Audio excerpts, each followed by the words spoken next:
M. Nitish. I study in 7th standard.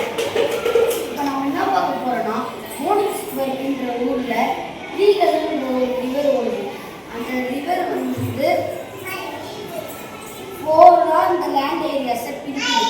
அந்த land ஏரியாஸை join பண்ணுறதுக்கு 7 bridges இருக்கு. இந்த 7 bridgesலையும் போயிட்டு வந்துட முடியுமான்றது தான் நம்மளோட கொஷின். இப்போ இந்த எல்லா பிரிட்ஜ்லையும் போயிட்டு வந்துட முடியுமான்னு மக்கள் போய் பார்க்குறாங்க. ஆனால் நமக்கு ஏதாவது ஒரு பிரிட்ஜாச்சு போகுது, ஏதாவது ஒரு பிரிட்ஜாச்சு நமக்கு போகுது. அதனால லியோன் ஆய்லர்ன்றவர் இந்த பிரிட்ஜில் போகிறதுலாம் இம்பாசிபிள் சொல்லிட்டு கிராஃப்ட் போட்டு காமிக்கிறாரு.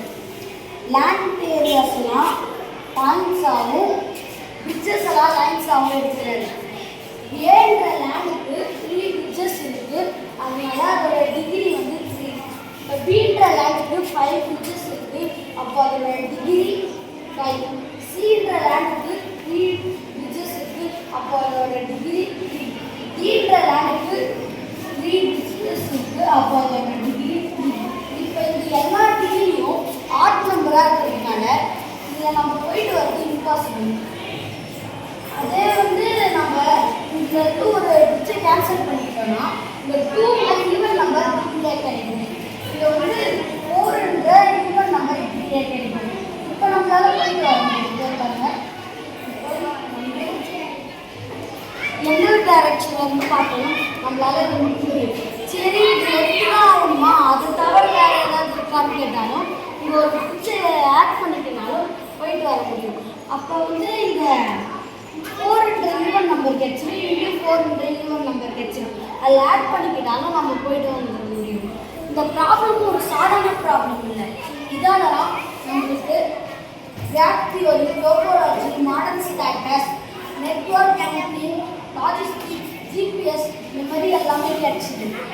இப்போ நமக்கு கிராஃப் தியரி இல்லாமல் ஒரு சாதாரண மிஷினாக இருந்தாலும் ஒரு பில்டிங்காக இருந்தாலும் எதுக்காக இருந்தாலும் இந்த கிராஃப் தியரி இல்லாமல் எதுவுமே பண்ண முடியாது. இப்போ நம்மளுக்கு எது செய்யறதா இருந்தாலும் ரொம்ப முக்கியமாக இருக்கிறது கிராஃப் தியரி.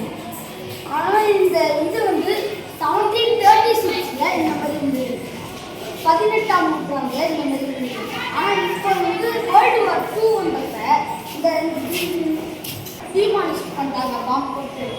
அதுவே இப்போ வந்து பைபாஸ் போடுறதுன்ட்டு 2 பிரிட்ஜை வந்து டிமாலிஷ் பண்ணிட்டாங்க. இப்போ வந்து 3 பிரிட்ஜு தான் இருக்குது. இப்போ ஈஸியாக எல்லா பிரிட்ஜும் போயிட்டு வருது. 1736ல் இது ரொம்ப பெரிய ப்ராப்ளமாகவே இருந்தது. லியோன் ஆய்லர் தான் ஒன்ஸ் எல்லா பிரிட்ஜையும் கிராஸ் பண்ணி வர முடியாதுன்றதை ப்ரூவ் பண்ணாரு. என் ப்ராஜெக்ட் வந்து Konigsberg bridge problem, also called 7 problem. Thank you.